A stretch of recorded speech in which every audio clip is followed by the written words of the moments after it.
நான் திரு ஈஸ்வரன் அவர்கள்ட்டேருந்து தொடங்குறேன். இந்த பரப்புரையை எப்படி நீங்கள் பார்க்குறீங்க திரு ஈஸ்வரன்?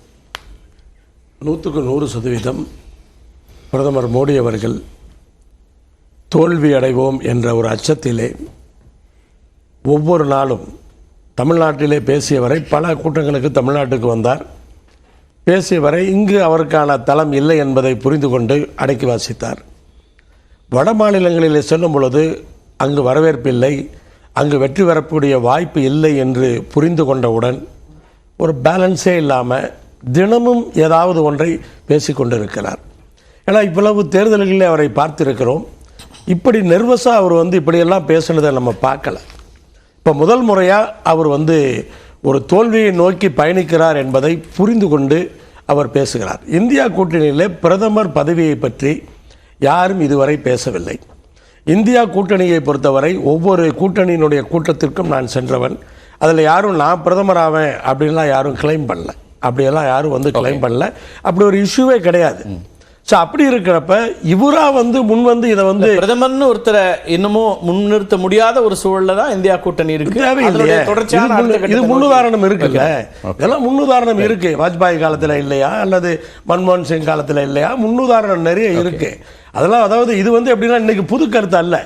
என்னைக்கு இந்தியா கூட்டணி ஃபார்ம் ஆச்சோ அன்னைக்கிலிருந்து பாரதிய ஜனதா கட்சியை சார்ந்தவர்கள் எதிர்கட்சிகள் இது பிரதமர் வேட்பாளர் இல்லை என்று பேசிக்கொண்டுதான் இருக்கிறார்கள். ஆனா பரம்பரை வரி அப்படிங்கிற விஷயங்கள்லாம் குறித்து பிரதமர் விமர்சிக்கிறதுங்கிறது அவரா நேரா பேசலையே. சாம் பிட்ரோடா ஒரு கருத்தை முன்வைக்கிறாரு, அதனுடைய தொடர்ச்சியா அதை அவர் பேசுறாரு. எவ்வளவு ரெஸ்ட்லெஸ்ஸா இருக்கிறாரு அப்படிங்கிறத நம்ம புரிஞ்சுக்க முடியும். இப்போ நான் கேட்டா அப்ப ஏழை விட்டா அவர் எப்படியாவது ஏலத்திலேயாவது பிரைம் மினிஸ்டர் போஸ்ட் எடுக்கலான்னு பாக்குறாரோ, அதுக்காக இப்படி ஒரு கருத்தை சொல்றாரோ, எப்படியாவது பிரைம் மினிஸ்டரா இருக்கணும். அவரால் தோல்வியை ஏற்றுக்கொள்ள முடியாதுங்க. சரி, தோல்வி அவர் ஏற்றுக்கொள்ள, அதனால எல்லா கட்சியும் வெற்றி பெறுவதற்காக தான் களத்துக்கு வர்றாங்க. அதுல ஒன்றும் சந்தேகம் இல்லை. ஆனா அதுக்காக நீங்க 2006 மன்மோகன் சிங் பேசினாராம். 2006 அதுக்கப்புறம் எத்தனை தேர்தலை சந்திச்சிட்டோம்? 2009 தேர்தலை பார்த்துட்டோம், 2014 பார்த்துட்டோம், 2019 பார்த்துட்டோம், இப்ப மறுபடியும் இருக்கிறோம். இடையில எங்கேயுமே மன்மோகன் சிங் பேசிய விஷயத்தை மோடி எங்கேயாவது பேசியிருக்காரா? இப்ப என்ன அவருக்கு தேவை அதை பேசணும்னு? அதாவது தேர்தல் அறிக்கையில் இல்லாததையெல்லாம் பேசுகிறார். தேர்தல் அறிக்கையில் தனிப்பட்ட முறையில் யார் வேண்டுமானாலும் எதை வேண்டுமானாலும் சொல்லுவார்கள். ஆனால் தேர்தல் அறிக்கையை குறிப்பிட்டு அவர் பேசியிருப்பது எவ்வளவு பெரிய பொய் என்பதை நாம் புரிந்து கொள்ள வேண்டும். தேர்தல் அறிக்கையில் அவர் பேசுறதெல்லாம் எங்க இருக்கு? இல்ல, 2006 மன்மோகன் சிங் சொன்னாருன்னு சொல்லி அதை மென்ஷன் பண்ணி இன்னைக்கு பேசிட்டு இருக்காரு.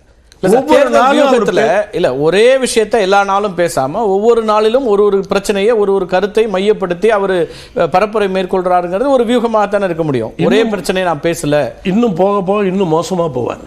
ஒவ்வொரு கட்ட தேர்தலுக்கும் நீங்க பாருங்க, இன்னும் அதாவது இந்தியாவை ரெண்டா பிரிக்காம விடமாட்டேங்கிற மாதிரி பேசுறாரு அவர். அதாவது ஒன்னா நான் பிரதமர் ஆகணும், இல்லைன்னா இந்தியா ரெண்டா போயிடணும். இல்லையா, அவர் இந்திய தேசத்தை முன்னிறுத்தி தான் அவங்க பரப்புரையே இருக்கு. இந்தியாவுடைய வலிமைங்கிறாரு, இந்தியா ஒரே இந்தியாவா இருக்கணும்ன்றாரு. இன்னைக்கு பரப்புரையிலேயே சொல்றாரு இவங்க எல்லாம் வந்தாங்கன்னா என்ன ஆகுங்கிற கேள்விதான் அவர் எழுப்புறாரு. ஒவ்வொரு ஆண்டுக்கு ஒருத்தர் அப்படின்னு வந்தா இந்தியா என்ன ஆகும், நாட்டின் பாதுகாப்பே அச்சுறுத்தல் உள்ளாகும்னு சொல்லக்கூடிய ஒரு இடத்துல தான் அவர் இருக்காரு. திருப்பியும் சொல்றேன், அவர் பேசுறத அவரே ரெஸ்ட்லெஸ்ஸா இருக்காங்க. அவர் பேசுறத அவருடைய சமூக வலைதளத்திலிருந்து அவரே எடுக்கிறாரு. ஈவன் பாரதிய ஜனதா கட்சியை சார்ந்த தமிழிசை போன்றவர்கள் எல்லாம் அதை முட்டு கொடுக்கவே முடியல. நாங்க எல்லாத்துக்கும் பொதுதான் இவங்க அலறாங்க. ஆனா அவர் தெளிவா இருக்காரு. பிரிவினைவாதத்தை பேசியே இந்த தேர்தலை சந்திக்கிறது அப்படின்னு முதல் கட்ட கருத்தை எடுத்துக்கிறேன் திரு. இது ஒரு பிரிவினைவாத கருத்துக்களை அவர் தான் முன்வைக்கிறாரு அப்படிங்கிற விஷயத்தை முன்வைக்கிறார். குமரகுரு எப்படி பார்க்குறீங்க? இவங்க எல்லாருமே எப்படின்னா சும்மா இருக்கிறத ட்ரிகர் பண்ணி விட்டுருவாங்க. நம்ம பதில் சொன்னோம் வச்சுங்களேன், என்னங்க இது 2006க்கு போறீங்க, 2008க்கு போறீங்கன்னு. இப்போ யாரும் அதை பத்தி பேசல. இதே மாதிரி தான் கச்சத்தீவு தேவையில்லாம இப்போ எதுக்கு கச்சத்தீவு அப்படிங்க? ஏன் கச்சத்தீவு பத்தி பேச வேண்டிய நிலைமை வந்ததுன்னா, முதல்வர் ஸ்டாலின் தமிழ்நாடு தேர்தல் முடிஞ்சப்பறம் நீங்க மறந்துட்டீங்களா? இல்ல ஒரு நிமிஷம், 21 தமிழ்நாடு இஷ்யூ தானேங்க அது.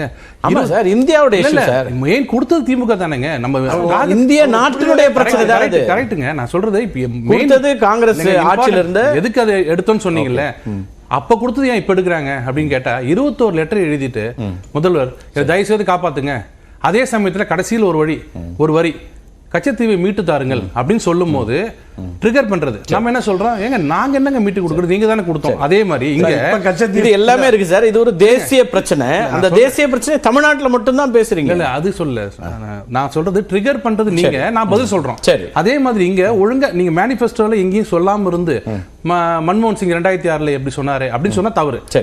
மேனிஃபெஸ்டோல கிளியரா எடுத்து மாதிரி சாதி வாரியாக எடுக்கும் போது அவர்களோட சொத்து கணக்கும் எடுப்போம், எடுத்துட்டு அதிகமான சொத்துக்களை எடுத்து மற்றவர்களுக்கு பிரித்து கொடுப்போம் அப்படிங்கிற வார்த்தை வரும்போது இல்ல இருங்க எங்க இருக்கு அப்படி சொல்லும் போது என்ன சொன்னாங்க, சொத்துக்களையும் எங்க குறிப்பிடப்பட்டிருக்கு ஈக்குவலி டிஸ்ட்ரிபியூட்டட் அப்படின்றது தமிழ்ல சொல்றாங்க. அதுல இங்கிலீஷ்ல இங்கிலீஷ்ல கொடுக்கல, எந்த பக்கம் சொல்லுங்க நம்ம வெரிஃபை பண்ணல. நீங்க அந்த சாதிவாரி கணக்கெடுப்பு 2011 எடுத்தது, இது வரைக்கும் எடுக்கல. எடுக்க போகும்போது சாதியை மட்டும் எடுக்க மாட்டோம், மதத்தையும் எடுப்போம், அவங்களோட சமூக ஸ்டேட்டஸ்ல இதையும் அவங்களோட பினான்சியல் ஸ்டேட்டஸையும் எடுப்போம். நார்மலா எடுக்கிறதா இல்ல இல்ல பினான்சியல் எடுக்க மாட்டாங்க. அப்படி இல்ல இல்ல நார்மலா எடுக்கிறதா சார், அது புரியாம பேசுறீங்க. நார்மலா எடுக்கிறதா சார், அது நான் ஆதாரம் சமூகம், அதாவது socio economics continue your life. இல்ல வீட்ல வந்து இது டிவி இருக்கா, ஃப்ரிட்ஜ் இருக்கான்னு கேட்பாங்களா, உங்களுக்கு சொத்து இருக்கா, எத்தனை ஏக்கர் இருக்குன்னு கேட்க மாட்டாங்க. அது ஏன் அவ்வளவு பதட்டப்படுறாங்க பாருங்க இவங்க. நீங்க தான் போய் சொல்லிட்டு தெரியுங்க கார்த்திக் சார். நடுவுல இடையில பேசினா என்னால கஷ்டம். நீங்க பொய்யா சொல்றீங்க. நான் ஒன்னு சொல்றேன், நீங்க எடுக்க மாட்டாங்க. இல்ல நான் ஒரே ஒரு விஷயம் மட்டும் சொல்றேன். இதோட தொடக்கத்திலே ரன்னிங் கமெண்ட்ரி போயிட்டே இருந்தோம்னா நம்மால விவாதிக்க முடியாது. உங்க வட்டத்தை கட்டாயமா நீங்க பேசலாம். எல்லா கருத்து நீங்க பேசின கருத்து ஒரு துளி கூட எனக்கு இஷ்டம் இல்ல, ஆனா அமைதியா இருந்தேன். சரி வாங்க, அரங்கத்துல இருக்க சிஸ்டத்துக்கும் பொய்க்கு வித்தியாசம் இருக்கு. இந்திரகுமார் ஒரு நிமிஷம் தேவையில்லாத வேலை. நீங்க பேசுறது அவரோட ரவுண்ட். சரி நான் பேசிட்டு இருக்கேன். வர டோன்ட் ப்ளே தான் இருக்கும். சரி பேச விடுங்க. நாங்களும் பேசிட்டே தான் இருப்போம். அப்புறம் கல்ச்சர் இல்ல, இது கல்ச்சர் இல்ல. கல்ச்சர் பிஹேவியர் இல்ல. I know your culture. நான் பேசிட்டு I know your culture. இல்லங்க ஸ்ரீராம் வர இருங்க. நான் நெறி பண்ணிட்டு ஒரு நெறியாளர் பொறுமையா நான் ஒவ்வொருத்தருக்கு சொல்லிட்டு எல்லாரும் பொறுமையா இருப்போம். அவங்க கருத்தை சொல்ல சார் வர அதான் நான் சொல்லிட்டு இருக்கேன். டிசைட் பண்ணிட்டோம். அதான் சார் நான் சொல்லிட்டு இருக்கேன். வர ஒரு நிமிஷம். அப்ப வரும்போது இன்னைக்கு சாம் பிட்ரோடஸ் என்ன சொல்றாரு, அதையே எடுத்து நாங்க என்ன சொல்றோம் தெரியுமா? என்ன சொல்றாரு? இதுதான் அமெரிக்கால இருக்கு. அமெரிக்கால வந்து இன்ஹெரிட்டன்ஸ் டாக்ஸ் வந்து 55% கவர்மெண்ட் கொடுத்தோம். என்ன அர்த்தம் தெரியுமா? ஒருத்தருட்டே அதை முழுமைப்படுத்தி அவர் என்ன சொன்னாருங்கிறது எக்ஸாக்ட்டா சொல்லுங்க. அதாங்க, ஒருவருட்டே இருக்க கூடாது. ஒருவர் இறந்து விட்டால் தன் பையனுக்கு போகும்போது 55% மக்கள் வந்து கொடுத்தணும். இப்படிதான் ஈக்குவாலிட்டி வரும்னு சொல்றதுதான் இதோட தொடக்கம் தான் அது அப்படின்னு ஒரு தொடக்கத்தை அப்படி சொல்றாரு. அமெரிக்கால அப்படி இருக்கு, இந்தியால இத பரிசீலிக்கலாம் அப்படின்றார். இல்ல அவர் ஸ்டேட்மென்ட் நீங்க பரிசீலிக்கலாம் அப்படின்னு வரும்போது அது சொல்ற இப்ப கரெக்ட்டா வருதுங்களா? ஒருத்தர்ட்ட இருந்து எடுத்து டாக்ஸை இன்னொரு அடுத்த லெவலுக்கு போகும்போது 55% கொடுக்கிறதுன்றது வந்து எப்படி சாத்தியம்? ராகுல் காந்தி என்ன சொல்றாருன்னா 16 லட்சம் கோடி இவங்க எல்லாம் எடுத்துட்டு போயிட்டாங்க, கார்ப்பரேட்ஸ் கட்டாம வெளியில எடுத்துட்டு போயிட்டாங்க, அத மீட்டு எல்லாருக்கும் நாங்க டிஸ்ட்ரிபியூட் பண்ணுவோம்ன்றார். பண்ணுங்க, அதுதான் நாங்க சொல்றோம். இல்லையே அது சொல்லி அதுதான் சொல்றேன். ராகுல் காந்தி அவருடைய பரப்புரையில அதான் சொல்றாரு. பரப்புரைக்கு சொல்றாங்க. அதான் சொல்றாரு சார், உங்களுக்கான பதிலா சொல்றாரு. மேனிஃபெஸ்டோல நான் சொல்ற 1% காரங்க 40% சொத்து வச்சிருக்காங்க அப்படின்னு சொல்லி அது சொல்றாரு. அதை சொல்லிட்டு இதுதான் நாங்க சொன்னோம் அப்படின்னு சொல்றாங்க. ஆனா இத சொல்லும்போது தான் ஈக்குவலா கொடுப்போம்னு சொல்லும்போது தான் மோடி அவர்கள் என்ன சொல்றாருன்னா இவங்க இதுதான் வேலை. ஏன்னா மன்மோகன் சிங் அன்னைக்கே அப்படி பேசினாரு, அப்படி பேசும்போது முன்னுரிமை கொடுப்போம்னு சொன்னாரு. அதனோட நீட்சி தான் இந்த ஓபிசி விஷயம் சொல்றீங்கல்ல. இன்னைக்கு லேட்டஸ்டா வந்திருக்கிறதுல கர்நாடகால இஸ்லாமியர்களை ஓபிசி கோட்டால முழுமையா அனுபவிக்கிறாங்க, எல்லாருக்கும் கொடுத்துட்டாங்க அப்படிங்கிறாரு. ரெண்டு விஷயம் அதுல முரண்படுது. ஒன்று, இது தேவகவுடாவுடைய அரசாங்கத்தில் வருது, அவர் காலத்திலேருந்து அது இருக்கு நடைமுறையில். இப்போ காங்கிரஸ் வந்த உடனே கொடுத்துச்சுன்னு ஒன்று சொல்றீங்க. இது அவங்க கவுண்டர் பண்ண வேண்டிய ஒரு இடம் இருக்கு. முதலமைச்சராகிறது குஜராத்தினுடைய முதலமைச்சர் மோடி அவர்களே சொல்றாரு, நான் தான் இதை முதல்ல இம்ப்ளிமெண்ட் பண்ணேன் அப்படிங்கிறாரு.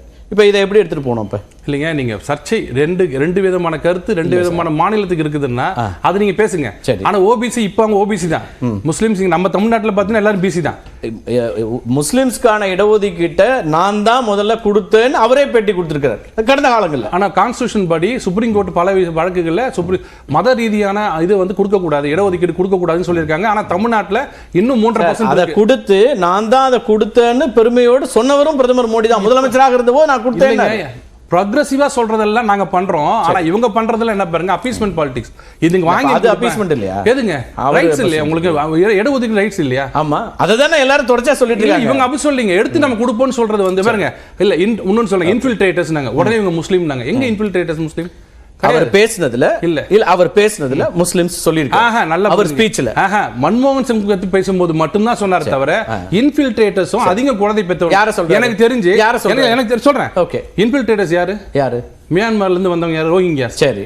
பங்களாதேஷ்ல இருந்து வந்தவங்க யார்? அவங்க பேர் என்ன? சரி. அத்துமீறி உள்ள வரவங்க பேர் என்ன? Right. இன்ஃபில்ட்ரேட்டர்ஸ். Right. அவங்க நிறைய குழந்தைகள் பெத்துக்கிறாங்கன்னு ரோஹிங்கியா பத்தி நம்ம முடிவு பண்ணிருக்கோம். சரி. ஆனா இங்க இருக்க சொல்லுங்க, நம்ம இஸ்லாமிய ஃப்ரெண்ட் எத்தனை பேர் இருக்காங்க? Okay. எத்தனை குழந்தை பெத்துக்கிறாங்க? சரி. 1 2 தானே. சரி. ஏன் அவங்கள போய் நீங்க சரி, இதெல்லாம் பேசிட்டு அப்புறம் ஏன் அவரு வலைத்தள பக்கத்துல இருந்து அதை ரிமூவ் பண்றாங்க? ஏங்க நீங்க அது ஏன் பதிவேற்றமே செய்யல? இல்லைங்க, நாங்க சொல்றோம். நீங்க பாருங்க இப்ப என்ன சொல்றீங்க, எல்லாரும் வந்து முஸ்லீம் சொல்றாங்க. அப்படி இல்லைங்க, நாங்க அப்படி சொல்லல. ஆனா அதே சமயத்துல சார், இதே